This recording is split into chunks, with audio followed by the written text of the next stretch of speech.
রাতের বেলা মিসকা জয়ীকে ভয় দেখানোর জন্য ফোন করে নিচে ডাক দেয়। মিসকা জয়ীকে ভয় দেখিয়ে বলে তার পরিচয় যেন কাকো না বলে।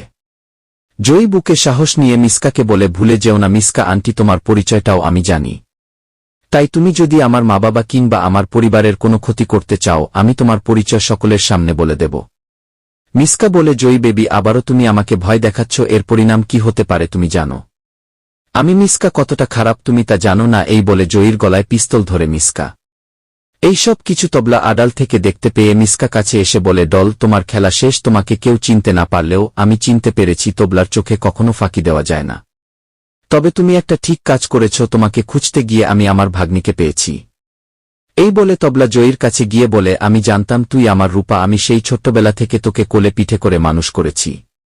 আমি তো মামু, আর আমি তোকে চিনতে পারব না। জলি কাঁদতে থাকে আর বলে, মামু, আমি যে রূপা, এই কথা তুমি কাউকে বলবে না। তবলার রূপাকে বলে, তার আগে আমাদের এই মিসকার খেলা শেষ করতে হবে। তবলা বলে, ডল, আমি চলে এসেছি, এবার আমার কথায় তোমার নাচতে হবে। তো বন্ধুরা, এই ছিল অনুরাগের ছোঁয়ার আজকের পর্ব। পরবর্তী আপডেট পেতে একটা কমেন্ট, একটা লাইক দিয়ে চ্যানেলটি সাবস্ক্রাইব করে পাশে থাকুন।